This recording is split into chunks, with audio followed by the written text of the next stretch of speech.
Supervisor Dave Roberts, and this is the 75th anniversary of this historic building that we're in, and we're just so pleased to be able to host this forum here today. I first have to start and thank the county staff and our deputy sheriffs. They have been phenomenal in helping pull this event off today. So, gentlemen and ladies, thank you all so much for your hard work in such a short period of time. For the past 8 years, I had served on the Solana Beach City Council up north of here and had gotten interested in the issue around San Onofre. And 3 weeks before the nuclear power plant stopped operating, I had a chance to go tour it. And I try to tell people I'm not the reason they shut it down, but it was an interesting tour to go out and see the plant. And I had gone to see the plant because I had heard, particularly from my Solana Beach constituents, that they were concerned about what was going on. And I had talked to such people as our former mayor, Doug Sherris, who's with us today, and Torgan Johnson, Don Mosier, the former mayor and council member in Del Mar, Bart Ziegler, and others. They were concerned. Those that had children said, we're really concerned about the future and what this means to us. And when you think that 8 million people live within 50 miles of this plant, I felt it was really important for no matter what level of government I was serving that I start getting smart on this issue and start asking the tough questions. Well, this past January, I became the first new supervisor in 18 years, and it's my job to ask the tough questions with my colleagues. And that's why when I was approached and asked, would I host this event here at the county, I said, yes, I believe we need to ask these questions. And when I started... And when I started working and hearing from folks, I knew that we needed to get all levels of government involved. Folks don't care whether you're a council member, a mayor, a supervisor, a member of Congress, a senator, or a president. They want us all working together because this is our homes, this is where we live, and this issue is too important to ignore. So I'm really pleased that we've pulled together a phenomenal lineup, and we're really pleased to welcome a great leader from Japan who was at the highest levels of his country's government during its crisis when their nuclear power plant melted down, the former Prime Minister Naoto. And sir, we welcome you here today.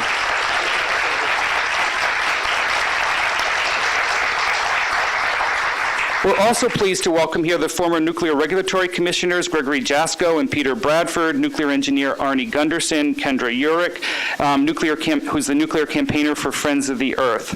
And I'm also pleased to have a former fellow colleague who is a mayor of Santa Ana, and we were talking prior to getting this started today what it's like serving at the grassroots level.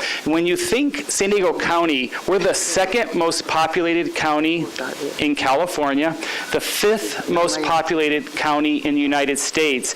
And when you think that this area of Southern California is one of the most populated areas in the world, it's critical that we all work together. And I'm really pleased to introduce our moderator for today. He's the mayor of Santa Ana, and he's also chair of the Energy Committee at the Conference of Mayors, the Honorable Miguel Polito, who will be our moderator today. Welcome, sir.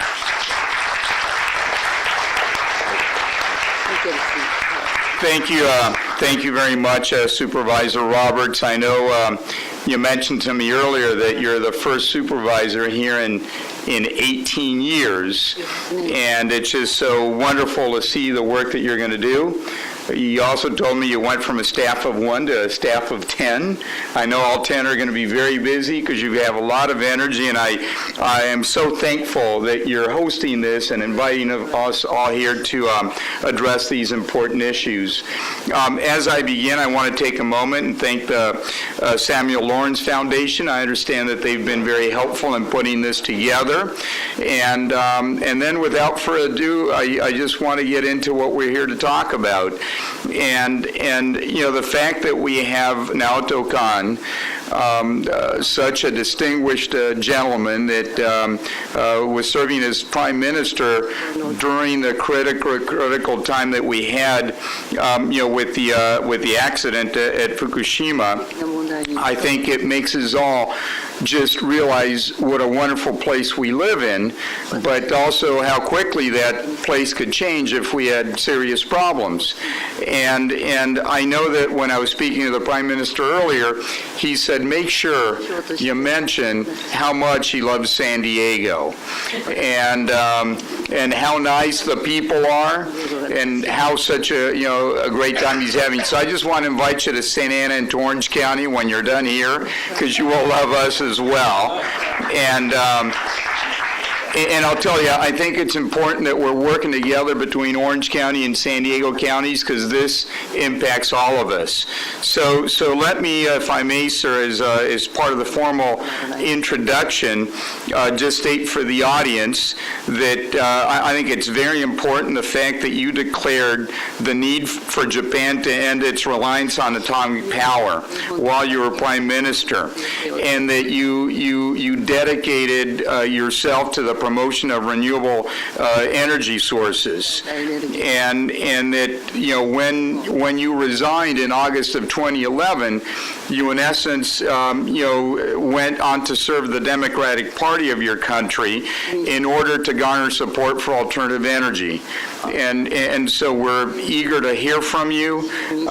We're so delighted to have you here, and I know you're going to have a couple translators. I think one tells you what we say, another one tells us what you say, and we have no idea what either one of them are saying. So I'm sure it's going to go very, very well. They're both very good. So with that, let me please turn it over to you, Mr. Prime Minister. どうぞ次お話よろしくお願いいたします。こういう形で皆さんからお招きをいただいてありがとうございます。Thank you so much for inviting me. I'm honored to be here in this position and take part in this gathering. まずプリドさんにお約束を最初にしておきたいと思います。次に来るときにはサンタアナにぜひ訪問するということをお約束しておきたいと思います。First of all, to Mayor Polito, I would like to make a promise. I will come and visit you in Santa Ana.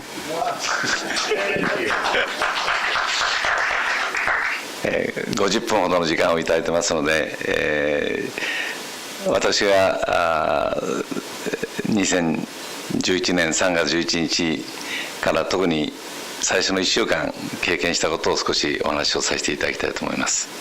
I have 50 minutes to speak today, and I'd like to speak especially on the events that occurred after 2011, March 11th. 3.11 の14時46分、私のいた国会も大きく揺れました。On March 11, 2011, at 2:46 p.m. in the House of Parliament building, we felt a huge earthquake. 大きなシャンデリアが揺れて、その下にいる人に落ちるのではないかと心配しました。The huge chandelier above us was swinging like a chime, and we all thought it would fall. 揺れが止まって、すぐに委員会が休憩になりまして、官邸地下にある緊急の危機管理センターにおりました。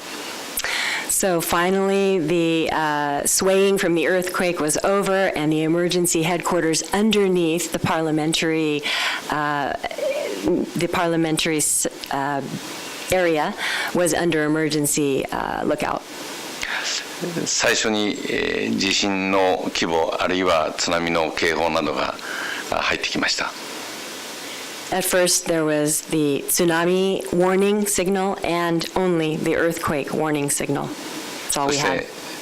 原発については最初に入ってきた情報はスクラムによって無事に全ての原発が停止したという情報でした。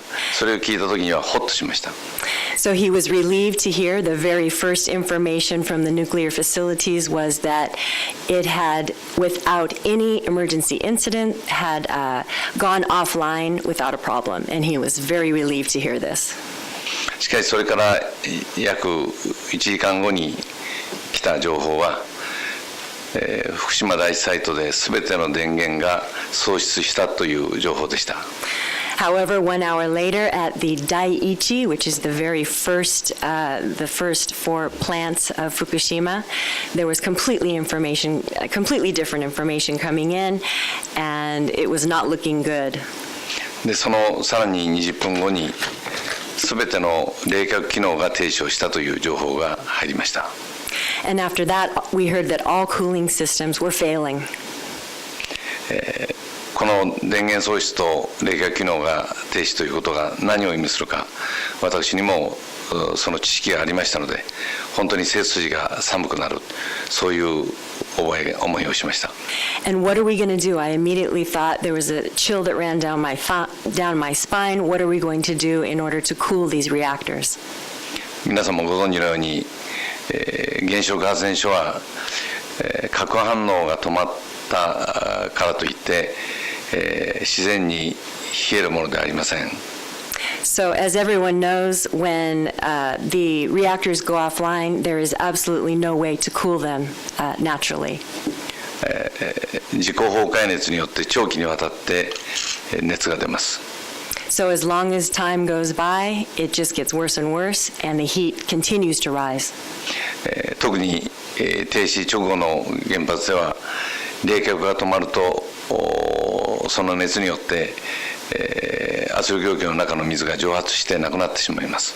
The biggest problem there with the continuing heating of the reactors is that the steam from the remaining water that's there to cool it down completely evaporates.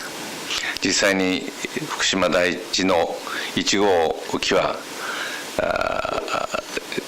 冷却機能が停止をして約4時間のうち当日の20時にはメルトダウンを起こしておりました。Especially reactor 1, we heard 4 hours later because of a lack of water, it did begin to melt down. しかし3マイルの事故ではメルトダウンの段階で止まりましたが、福島原発ではメルトダウンでは止まりませんでした。3 Mile Island, we know now that they were able to stop things before a complete meltdown. We were unable to do this at Fukushima. この厚さ20センチぐらいのこの圧力容器そのものを溶かして、溶けた燃料は圧力容器から外へ出て格納容器の底にドタドタっとこう落ちたメルトスルーを起こしたわけです。The containment vessel is about 20 centimeters, 20センチ。Yeah. 20 centimeters thick, and it just started melting through the corium very slowly. そして圧力容器の底の約厚さ2メートルのコンクリートをその熱でえぐり始めました。And in continuing this process, there is a 2-meter thick concrete containment vessel which also began to leak. もし、このコンクリートを突き抜けて、溶けた燃料が外に出ていればもう誰も近くに近づくことができなくなってたでしょう。And if you had a complete breach of this 2-meter concrete barrier, there is no way that anyone would even be able to come close to make emergency efforts to contain it. 幸いにしてその段階で外から水を格納容器に入れて、溶けた燃料の上に水が来る、そういう状態にすることができました。So then we started adding water. We started pouring water from various areas onto the melted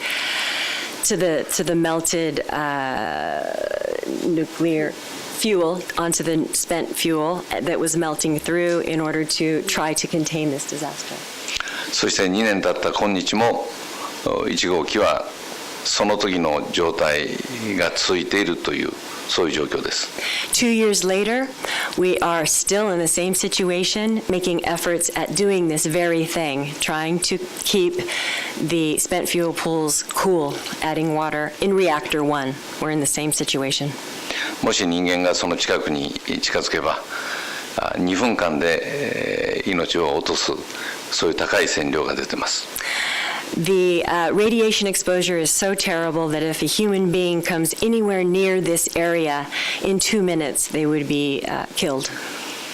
そして3.11 のちょうど24時間後の翌日には、その1号機で水素爆発が起きました。And 24 hours after this time, there was a hydrogen explosion at Reactor 1. そしてさらに1日置いた3月14日には3号機で、水素爆発が起きました。And then on March 14, at Reactor 4, there was another hydrogen explosion. At Reactor 3, pardon me. そして翌15日、3月15日、東電がこれ以上対応できないので、第一サイトから撤退したいということを申し出てきました。And on March 15th, we got a report, a warning from the utility saying there's nothing we can do. We want to evacuate. しかしもし、東電が第一サイトから関係者を撤退させたときには、もう誰もがこの第一サイトをコントロールできなくなります。If you did that, there would just be, it would spiral out of hand, is what Mr. Khan was believing. There's just no way that I could allow this. 福島第一には6基の原発と7つの使用済み燃料プールがあります。There are 6 reactors at Daiichi with 7 spent fuel pools. 12キロ先の福島第2サイトにはさらに4基の原発と4個の使用済み燃料プールがあります。12 kilometers away from the Daiichi, there is the Daini reactors, and those are the Daini plant composed of 4 reactors and spent fuel pools for each. で、私はチェルノブイリの事故に関しての知識が若干ありました。So he had studied a lot about Chernobyl. でチェルノブイリの場合は4号機が爆発を起こしました。In Chernobyl, there were 4 reactors which exploded. しかし、Reactor number 4 only exploded. 事故を起こしたのは原発でいうと1基だけです。1つだけです。Only 1 reactor. もし、福島の場合に第1サイト、第2サイト合わせて10基の原発と11の使用済み燃料プールがコントロールできなくなったときに、放出されるであろう放射性物質はチェルノブイリの何十倍にも達するだろう。そのことを私は考えました。Okay. What he thought was if in Fukushima, the 10 reactors with 11 spent fuel pools, if these were all to explode, it would be magnified. The terrible exposure would be magnified by 10s and 20 times that of Chernobyl. And this is what he thought about. そうなったときに、例えば東京を含む地域からも人々が逃げなければなくなるのではないかと考えました。In this case, it would be definitely necessary to evacuate all of Tokyo. 実際に、原子力政策を推進してきた、原子力委員会の委員長であった近藤氏に、最悪のケースについてシミュレーションを当時依頼しました。He consulted with the Nuclear Regulatory Safety Commission, and whose name is Mr. Kondo, and they said, "What should we do? What should we do?" And he talked about this with Mr. Kondo. 彼がその後私に出してきたレポートによれば、最悪のケースでは、原発から250キロ圏、約140マイルでしょうか、その範囲の人々が、避難しなければならないという報告書が届きました。As he discussed this with Mr. Kondo, they found that in a worst-case scenario, it would be very necessary to evacuate a radius of 190 miles from the accident site. その範囲には東京も含まれます。And Tokyo is included in this area. そしてその範囲内に住んでいる日本人の数は5000万人に上ります。So if such a scenario were to happen, there would be only 500,000 people left. 現在16万人の皆さんが福島原発事故のために避難をしています。 At the present time, there are 160,000 people that have been evacuated from Fukushima. 彼らは家族がバラバラになり、あるいは仕事を失い、大変、人生のこの形を大きく変えざるを得ない状態に今あります。 As a result, people have had to flee from their jobs, family members have been spread out all over the country, and the very fabric of the society in Fukushima, their very lives have been completely disrupted and turned upside down. もし5000万の日本人が住んでいる家を出て、仕事を離れて、学校を離れて、あるいは病院や施設を離れて逃げ出さなければならなくなったとすれば、その過程でも多くの犠牲者が出たことは間違いありません。 If 500,000 people had to evacuate hospitals, schools, jobs in this whole process, it just would have been, it would have been terrible. Pardon me? 50 million people in a worst-case scenario. If they would have had to evacuate their jobs, schools, all of the very functioning mechanisms of the infrastructure during this process, you would have had more problems evacuating the hospitals and the schools because of the evacuation. 同時に、日本は国としての機能を長期間にわたって大きく失うことになったでしょう。 And at the same time, over a long period of time, it would have affected Japan, the whole entire fabric of the country, in the same respect. 私は3.11 の原発事故が起きるまでは、安全性に注意して、原子力発電所を利用するということに、賛成をしておりました。 Until March 11, 2011, I thought carefully about the safety of nuclear power. My focus was on the safety. How can we safely and effectively use nuclear power to benefit the society? しかし、この 3.11 の事故に遭遇してからは考え方を180度変えました。 However, after Fukushima, my whole mindset about nuclear power has changed 180 degrees. 確かに飛行機が落ちた場合に、多くの人が数百人の人が亡くなることもあります。また自動車事故で何人かの人が亡くなることがあります。 For example, if an airplane crashes, I look at the loss from the deaths that result from an airplane crash. しかし一つの事故で、日本の例で言えば国土の3分の1の地域から逃げていく、あるいは人口の 40% が、その場所から逃げる、そのことが必要となる事故というのは原発事故以外で言えば戦争を除けばありえない事故だと思っています。 However, in an accident such as this nuclear accident, you have a situation where 40% of the population leaves their area. It affects 1/3 of that geographical area.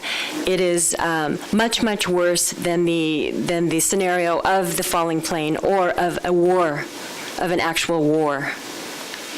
そう考えるとこのリスクの大きさに対して、そうしたリスクを100% 回避する、リスクを回避できる方法というのは私にはただ一つしかありません。考えられるのは。And therefore, he began to think that there is only one way to deal with this risk, in one way to effectively deal with 100% this risk of mass destruction. There's one thing I thought about it. それは原発を使わないでもいい社会を作る、そのことです。And the most important thing that I realized was we need a society that has no nuclear power.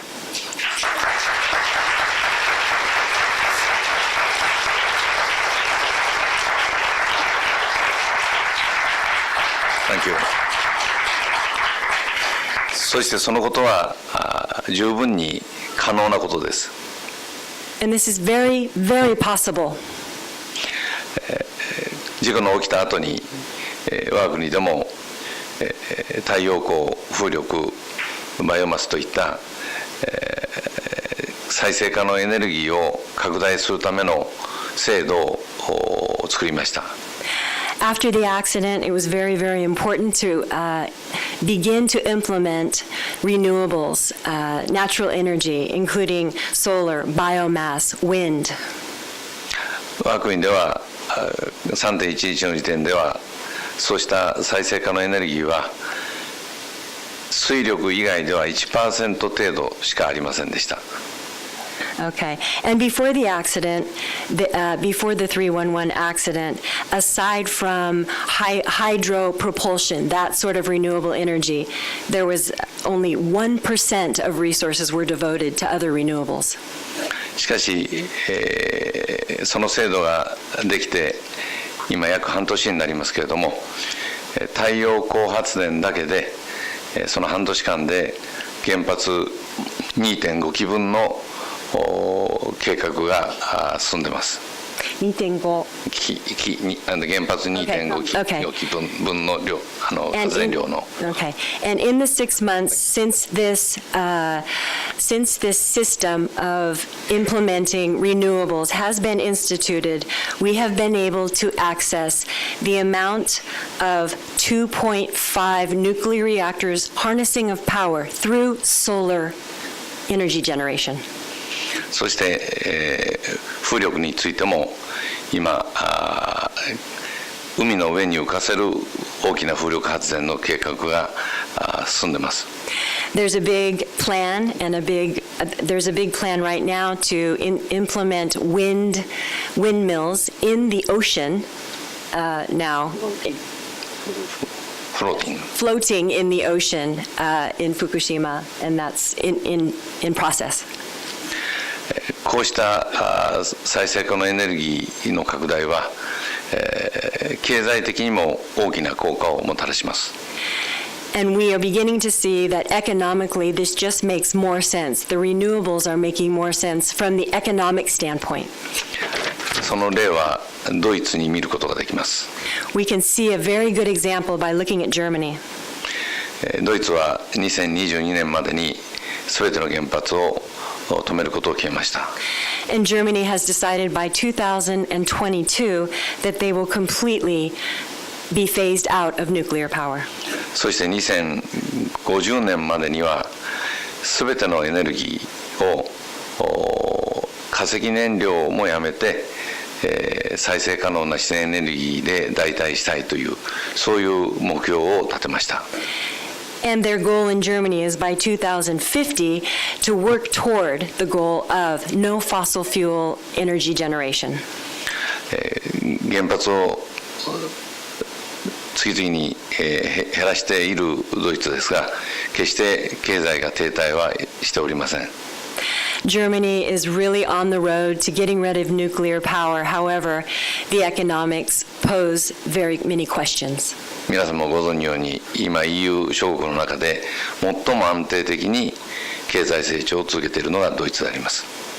And as everyone knows, however, as everyone knows, Germany, among all of the countries that are trying to phase out and talking about this in their administrations, Germany is the one that is economically balanced in their plan and leads as an example.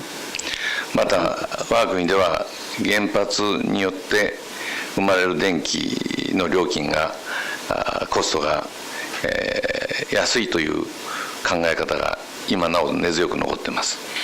The problem in my country is that concerning nuclear power, among the thinking groups that are in power, there is still the mistaken thought that the nuclear power generation is cheap.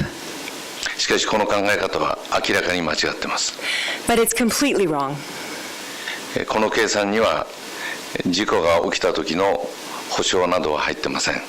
The calculation for such costs do not take into account any budget at all for what happens, where do the costs come from, where does the money come from for taking care of everything after an accident.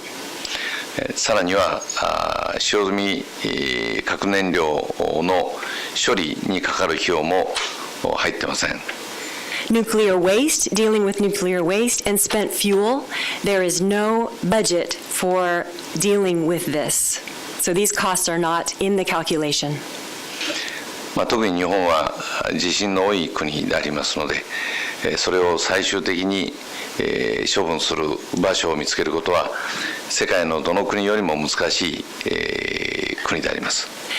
And because Japan is a country marked with fault lines, earthquake fault lines, and marked with a history of terrible earthquakes, it is that much harder to find a place, a repository for such nuclear waste and spent fuel. 今世界で直接使用済み燃料を投棄する具体的な設備を作っているのはフィンランドのオンカロであります。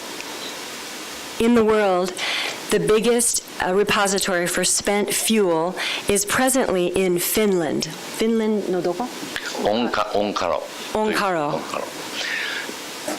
私はその記録映画を見ました。He'll talk about this data and he saw a documentary on this repository in Finland. その題名は日本名では10万年後の安全という題がついてました。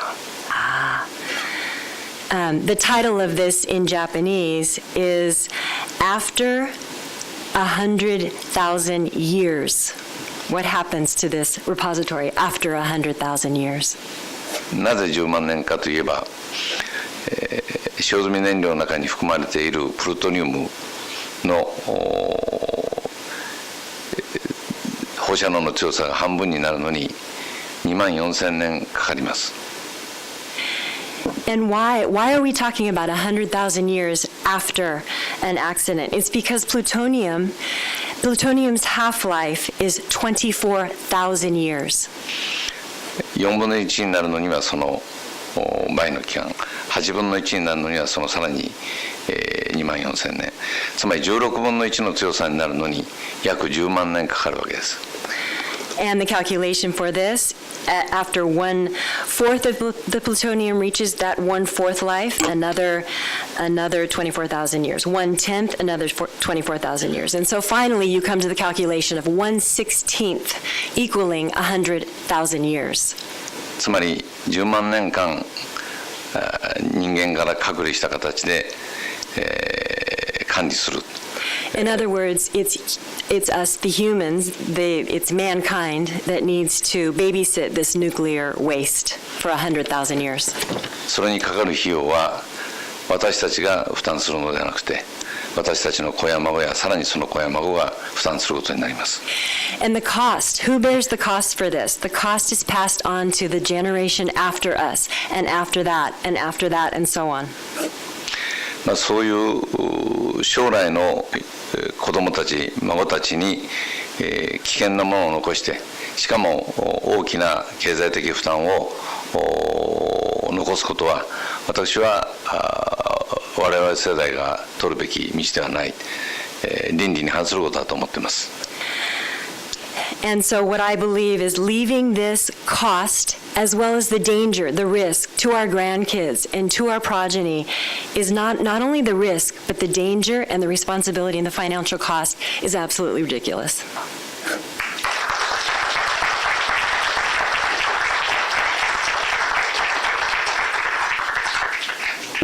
少し話を戻して福島原発事故の原因について、申し上げたいと思います。I'd like to talk now about the causes for the actual accident at Fukushima.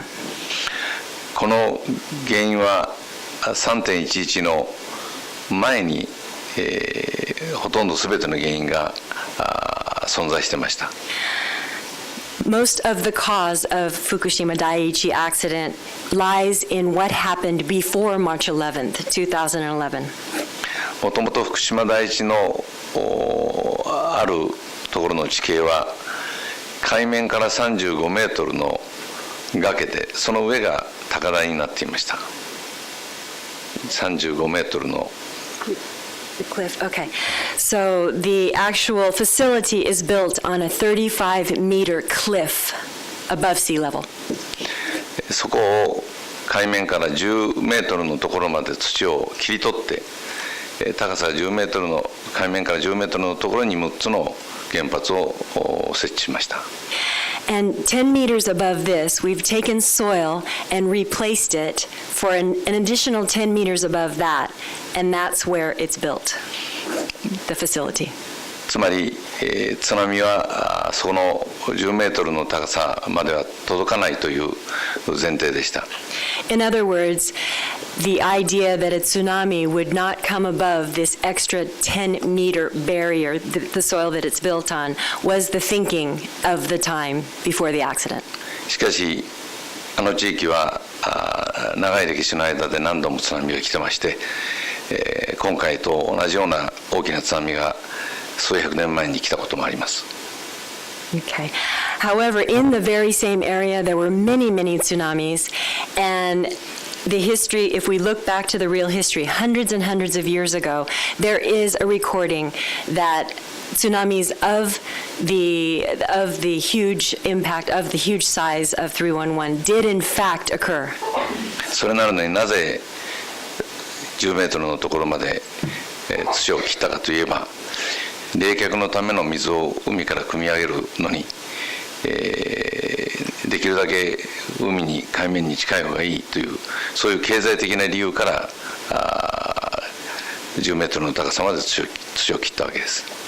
Okay, and why? If we have this information, why did we build it 10 meters above sea level? It's all about economics, and being close to the ocean, it's important to cool these spent fuel rods. Therefore, having the 10 meters, just the 10 meters away, it's closer to the ocean, easier to get that water to cool the spent fuel, and all those decisions were based on cost and business. またアメリカでの 9/11 のテロ攻撃の後、アメリカではテロによる全電源喪失を想定して対策を打たれたと聞いています。So in a similar light, in the United States, we had the 9/11 disaster, and as a result of this, there were many, many different programs implemented, agencies implemented, dealing with terrorism. そうした情報は我が国の当時の原子力安全保安院も情報を受けておりました。This same information was, of course, came into the Nuclear Safety Commission on the Japanese side as a result of 9/11, and they began to think of what to do. しかし、当時の我が国の政府の姿勢は、日本ではそうしたテロが起きることはないので、それによる全源喪失については考える必要がないと。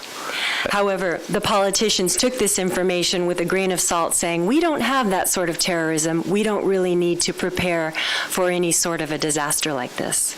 もしテロによるか津波による可能性はあっても、全電源喪失があり得ると考えて、備えをしていれば、今度のような厳しい事故にはならなかったと思います。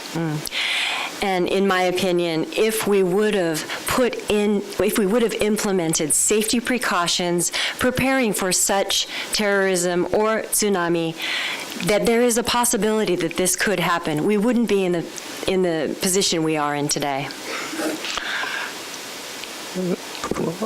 最後に根源的なことについて少し私の考えを申し上げたいと思います。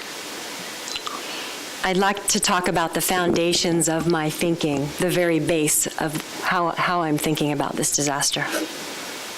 果たして人間は核というものをいろいろ操作することによって得られるエネルギーというものと人間というものが共存できるのかという極めて本質的な問題です。So how does mankind, in manipulating the nuclear in manipulating nuclear, how can we coexist with this nuclear energy? I began to think about this.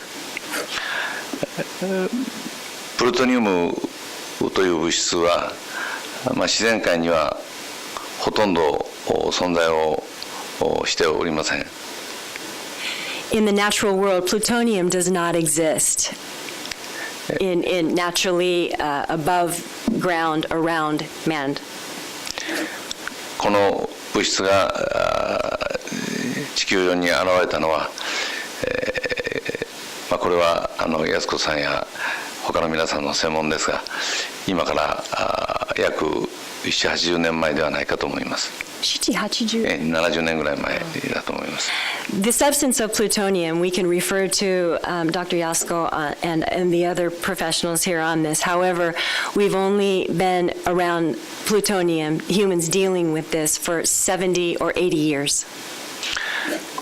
今この地球上に生存している生物は地球の環境に適応したものだけが生存していることは言われもありません。今地球上に生存している、人間を含む生存している生物は地球の現在の環境に適応するものだけが今生きているわけです。Yes. Right now, mankind is dealing with the resources we have, and we've been able to adapt to the natural resources. もしこの地球がもっと放射能の強い星であったら、あるいはもっと放射能に強い生物が生き残ったかもしれません。And also, there is the possibility of the radioactivity becoming more and more. And his question is, are we equipped for this adaptability? あるいはもし地球に酸素がなければ、酸素以外のもので生きる生物が存在したかもしれません。And without oxygen, we need to look at the history of organisms on this earth. Were there organisms that were equipped to live without oxygen? Looking at all these factors, how are humans dealing with this? 45億年の地球の歴史の中で、その地球のまさに大気とか放射能の強さとかそういうものに適応するものが現在生きているわけです。In the 45 million year history of the Earth, the only remaining living organisms were the organisms that were able to adapt to the changing environment, the global warming, all of the changes in our oxygen, all of the changes in the elements that keep us functioning and metabolizing. その地球の環境というものをプルトニウムというものは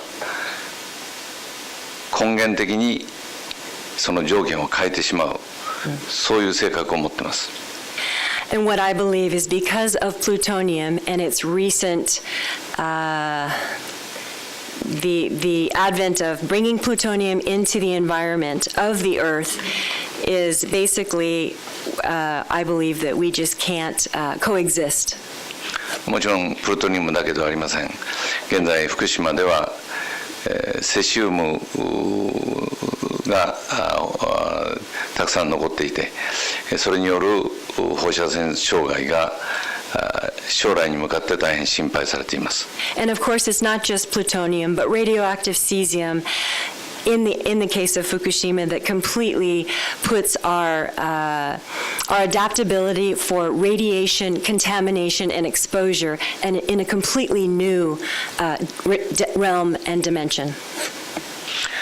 そういった意味で、地球の環境と人間がこの共存することに対して人間自身がその条件を変えるそのことが許されるのかという非常に根源的な問題です。And so we return to the basic premise that living on this earth is mankind. Mankind is manipulating our environment. Can we have created this situation. We are standing at a precipice where we've created this situation. Will we be able to survive? 私は少年の時代に父親からギリシャ神話の中にあるプロメテウスの話をよく聞かされました。When I was a young man, I heard a lot of important thoughts from Prometheus, the Greek Prometheus, from my father. 多くの方もご存知だと思いますが、プロメテウスという神様が火を知らない人間に対して火を教える話です。And so what we learned from God, Prometheus, was that the people that don't understand about fire are those that are teaching about fire. で、火は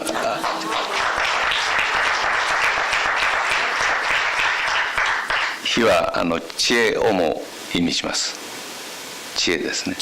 The fire is the symbol for wisdom.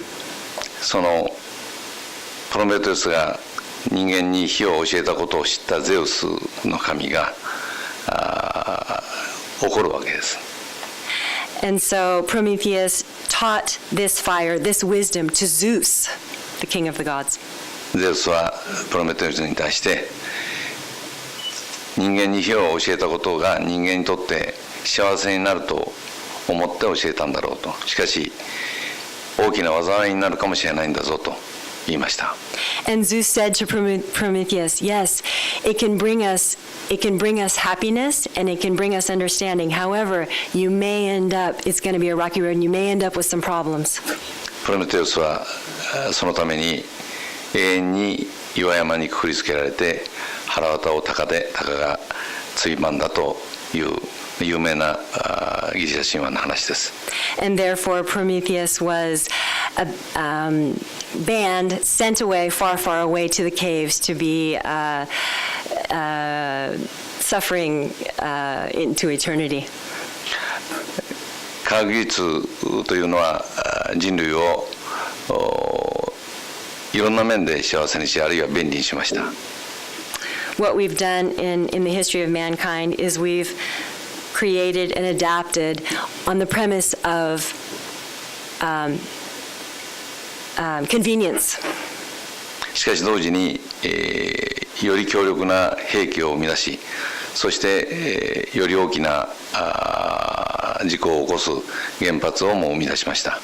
At the same time, we've created terrible weapons, and in doing so, we've created terrible destruction. 私が政治家を志した一つの理由は、科学技術というものをきちっとコントロールすると、それは政治の仕事だと考えたからです。Why did I become a politician? I wanted to understand, I wanted to control nuclear. I wanted to figure out a way to control nuclear power. しかし、残念ながら我が国の原発事故を防ぐことはできませんでした。And unfortunately, I learned through the Fukushima accident, it's impossible to control nuclear power. 現在、アメリカや日本では原発の建設は止まっている、あるいは少なくなっています。どういう関係が少なくなっている？原発の新しい建設がストップされているということですね。Between U.S. and between Japan, among that relationship, presently, the creation of new nuclear power facilities is, in general, stopped. There is not a surge for creating more. しかし、いくつかの国では独自のエネルギー源を持ちたいために原発を新たに作る動きがまだ続いています。Unfortunately, there are other countries, aside from the U.S. and aside from Japan, that believe that having nuclear is the answer. 例えばトルコとかインドとかベトナムです。For example, India, Turkey, Vietnam. 現在日本の原子力メーカーとアメリカの原子力メーカーが共同してそれらの国に新たな原発を輸出をしようとしています。And right now, Japan, with the help and support of America, are working with various nuclear makers in order to export that technology. 私も3.11の前にはそうした国々の首脳にですね、に対して、日本やあるいは日本とアメリカの共同して開発した原発を最も安全だから導入してほしいということを3.11前は提案をしてました。And even I, to be honest, I was among those promoting, because I believe nuclear was the safest form of energy, and I was among those promoting the export of this technology. しかし今はそのことを恥じております。But right now I'm terribly embarrassed about this. 今それらの国にとっても将来のことを考えれば新たに原発を導入するのではなくて逆に再生可能エネルギーの技術を導入する、そのことがより良いことだと信じるからです。What I believe now is that we need to think about the future of these countries that are not prepared in case there was a nuclear accident. We need to promote renewables, natural renewable energy to these countries. 現在このサンディエゴの近くのなんて言いましたっけ、原発はサンオノフレの原発について皆さん方が心配をされてその再稼働に反対されていることを私もよく知っております。I'm reading a lot of information and hearing a lot of information on all of the activists and all of the citizens of Southern California that are working hard to prevent restart at San Onofre nuclear power generating station. 同時にアメリカにおいても再稼働させるべきだという人たちあるいは企業が力を持っていることも知っております。And at the same time, he knows very well in America we have corporations and we have government agencies that are fighting to implement restart. その状況は日本でも同じです。It's exactly the same in Japan. 多くの国でも同じ状況です。And it's the same situation all over the world. 私はそうした世界の動きを見て、やはりこの原発について疑問を持つ、あるいはそれをやめた方がいいと考える世界の人たちがやはり協力をしてネットワークを作って、事故の危険性あるいは原発のコストの高さを、世界の人々に知ってもらう努力をすべきだと考えます。What I'm thinking is the most important part to deal with this is to create a network, to create the conversations around the world to discuss this problem. Discuss your doubts about nuclear power, the dangers, the inherent risks of nuclear power, but not only that, the financial costs which are ongoing and future. It is this network that we need to create.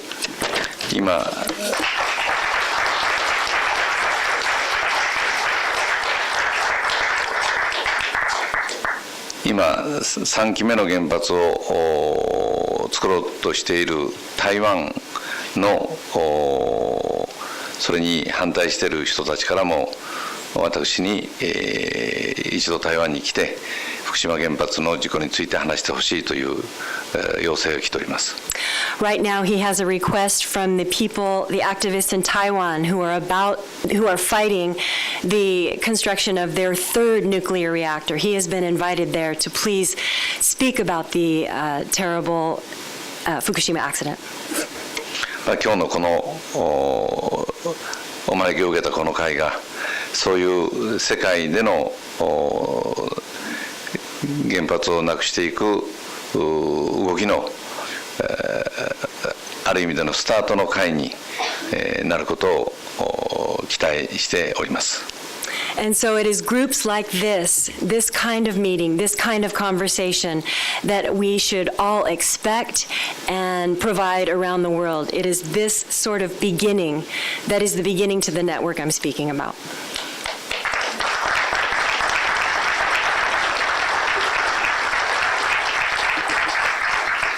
そのことを申し上げて私の話ということにさせていただきます。Thank you very much. Thank you very much.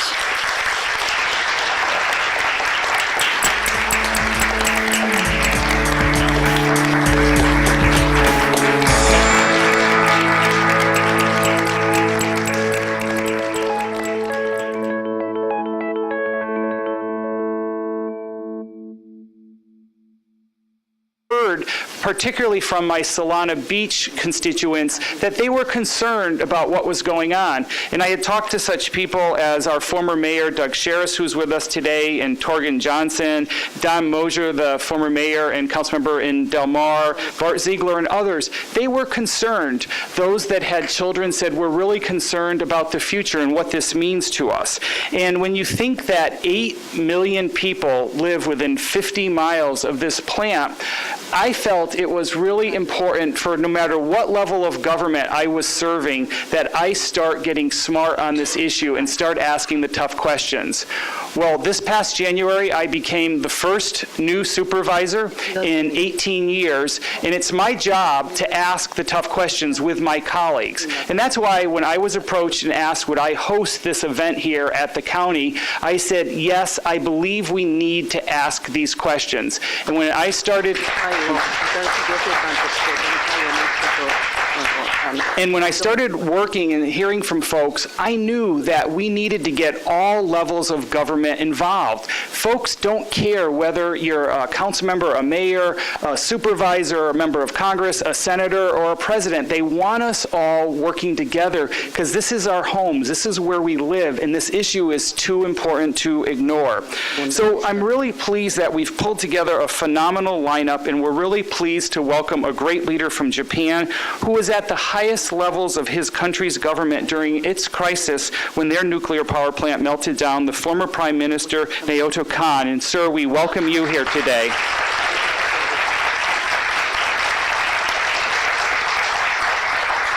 We're also pleased to welcome here the former Nuclear Regulatory Commissioners Gregory Jasko and Peter Bradford, nuclear engineer Arnie Gunderson, Kendra Urich, who's the nuclear campaigner for Friends of the Earth. And I'm also pleased to have a former fellow colleague who is a mayor of Santa Ana, and we were talking prior to getting this started today what it's like serving at the grassroots level. When you think San Diego County, we're the second most populated county in California, the 5th most populated county in the United States. And when you think that this area of Southern California is one of the most populated areas in the world, it's critical that we all work together. And I'm really pleased to introduce our moderator for today. He's the mayor of Santa Ana, and he's also chair of the Energy Committee at the Conference of Mayors, the Honorable Miguel Polito, who will be our moderator today. Welcome, sir.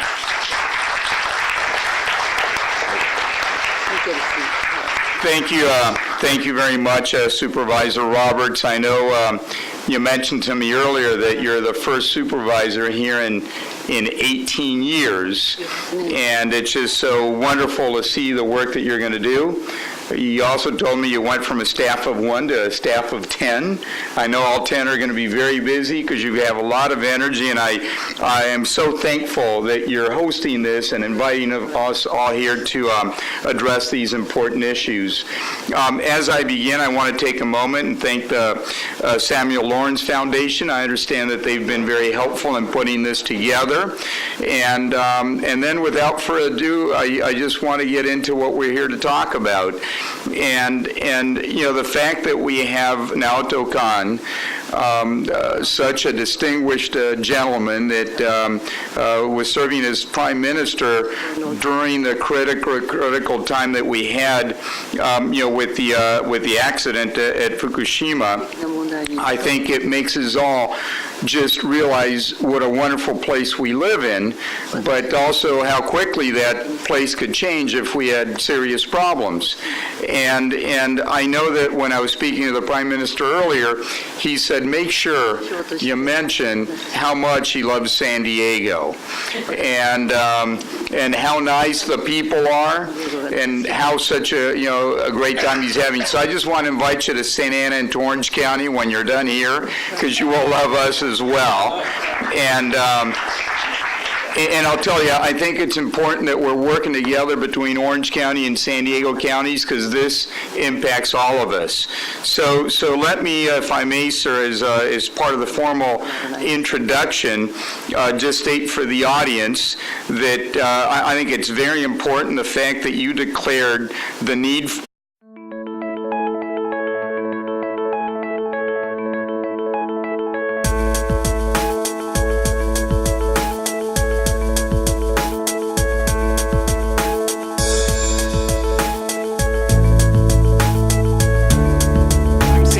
Supervisor Dave Roberts, and this is the 75th anniversary of this historic building that we're in, and we're just so pleased to be able to host this forum here today.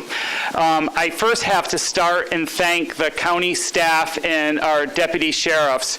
They have been phenomenal in helping pull this event off today. So, gentlemen and ladies, thank you all so much for your hard work in such a short period of time.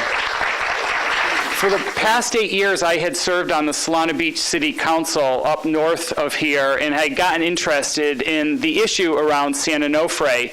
And 3 weeks before the nuclear power plant stopped operating, I had a chance to go tour it. And I try to tell people I'm not the reason they shut it down, but it was an interesting tour to go out and see the plant. And I had gone to see the plant because I had heard